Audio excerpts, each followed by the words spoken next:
Hi, this is Mark from LongIslandWatch.com. Today we're going to be reviewing a watch. Well, normally I review watches that I sell.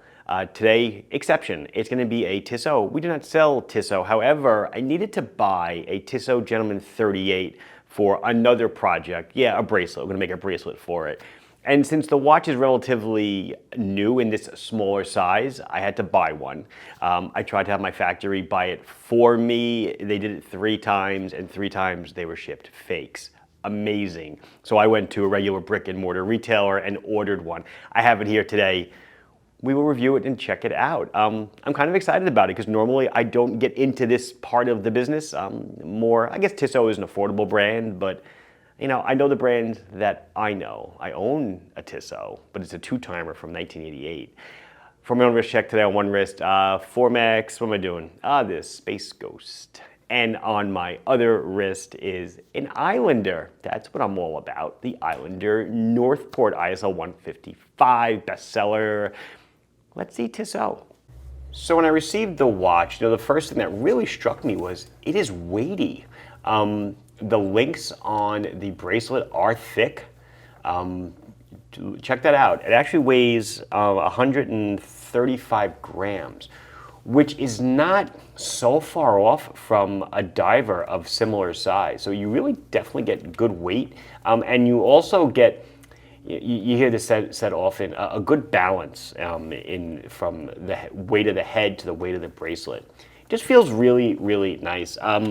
As I said, normally do not review watches I don't sell. However, I thought this was a good opportunity because I'm sure there's people that are looking at these now that they came out in the smaller size and they're interested in what they might look like on other people's wrists, etc. So it is the Tissot Gentleman 38. 38 means 38 millimeters in size. I actually measured it like 38.2 or so, but whatever, who's counting? So it's 38 in diameter. It is 11 and a half in thickness. Sapphire crystal, AR coating on the underside only. So fairly thin, right? We're looking at 44 and a half on the lug tip to lug tip, which is in line with what you would expect on a 38 millimeter watch. Not too short, sort of normal. It is an 18 millimeter lug with bracelet, and of course that's why I bought it. We will be making bracelets for these, so yeah, you need one to sample out to figure out how to get the bracelet to fit. It's going to taper to 16 down here. I thought this was pretty cool. The bracelet is held with quick release spring bars, something that you used to only see on kind of micros a while ago, and now it seems more and more people are starting to use it. Visible through the caseback is the Tissot Powermatic 80 movement, which came out, I don't know, like 6 years ago, something like that. And it is, well, we'll get into the movement when we get into the movement. It is 100 meters of water resistance, is a push-pull crown, and you can hand wind it, and it does hack. I pull out the crown 2 clicks, the second hand stops. 1 click, I can change the date at the 3 o'clock position. It'll look nicer with the date at the 6, huh? And then I can hand wind. 80 hours of power reserve, as the name implies. So as I mentioned, the bracelet itself is 18, goes down to 16. It's got these polished center links. Not a huge fan of that myself, just because they pick up scratches really easily. Brushed outers and brushed sides. The bracelet is sized with screws, and because it is a double push button to point, or a butterfly I should say, like that, there's no micro, but they do give you half links. There's a half link here and a half link here. So you can try to tune in, you can try to tune in your size. I did pay close to full retail for this. As I said, I had to go to like a real dealer because my supplier that makes bracelets kept getting fakes. 850 bucks. And when I searched online, that's pretty much the price I came up with. You find some coupons and some other stuff. But, the Swatch Group, who, they own Tissot, they're pretty firm on their pricing. They kind of keep a good grasp on MAP, the minimum advertised price. Nice case finishing. You have vertical brushing here on the side and the top of the lugs, and the chamfer is done in a little bit of a polish. Let's see. I think that's pretty much most of the stuff I'd want to talk about, but let's get into the movement. To do that, I'm going to just take off the bracelet so we can maybe, kind of come up on it, and I'll put it back on when I do a wrist shot in a little bit. So it is the Tissot Powermatic 80. It's really the Swatch Group Powermatic 80, because Swatch Group, ETA, they own Tissot. It's based on the ETA 2824 architecture. It might look similar to you, similar jewel count, similar arrangement of the wheels. Most notably missing is any kind of regulation lever on the balance. These are regulated at the factory. I'm guessing they probably etch away pieces of the balance, almost like a, you see those balances with the screws on them? A free sprung balance. I'm guessing they just etch away material to kind of get the beat rate correct. Speaking of beat rate, you would say the ETA 2824 is 28,800 beats per hour. But when you look at this seconds hand as compared to my Formex, the Formex is a lot smoother. Because the Formex is beating, oh, it's lunchtime. The Formex is beating at a true 28,800 beats per hour.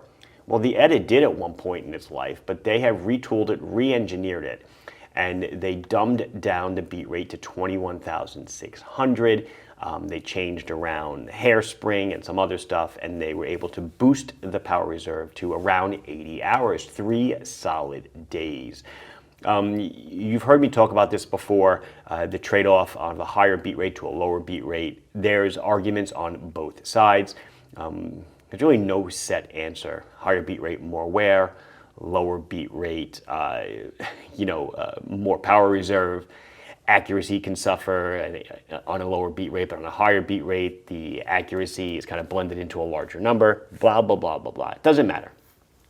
They wouldn't do it if they didn't feel that it was a reliable, decent movement. So that's how they boosted it to 80 hours, which for an affordable automatic, pretty darn good. You've doubled the power reserve from 3 solid days. That is a long time. While I have it here, the hands and markers are done in Super Luminova. So we'll do a Lume really quick.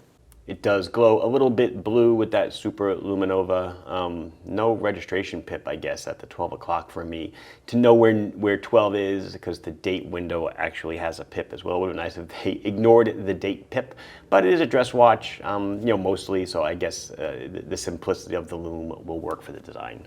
So I'll pop it on my wrist while I do. You'll see me put the bracelet on. You see how easy it is to do with quick release bars. So this watch does come in a variety of colors and stuff. If you want to pick one up, hey, it's a nice watch. 850 bucks, Swiss made watch with a, you can argue a kind of almost like an in-house caliber, because ETA owns Tissot. So pretty good, it looks nice. It's a nice size, 38. I think it's gonna offer a lot of options for people. So let's pop it on. It looks great on the bracelet, 6.5, 6 3/4 inch wrist. Me personally, I'd probably go for the larger one, but I do like my watches a little bit on the larger side. My Essence is 41. The Northport I was wearing is 40 and change. But it does look really nice. The bracelet is good, the bracelet's nice, but man, it's gonna lack, I know it's gonna lack the micro and stuff that a lot of you guys look for in a bracelet. So we are going to make bracelets for this. What style, what kind, I don't know yet. We'll figure it out. I guess if you have a suggestion, you can pop it below. But I think that's going to wrap it up. This has been Mark from LongNightWatch.com showing you the Tissot Powermatic 80 in the Gentleman 38. Please like the video if you enjoyed it. Subscribe to the channel if you haven't done so. Questions, comments, anything else you want to say? Again, hey, feedback on the bracelet kind. I'd love to hear it. Put it down below, and I'll read it. And if I can, I'll reply. Have a good day. Thanks for watching. Bye-bye.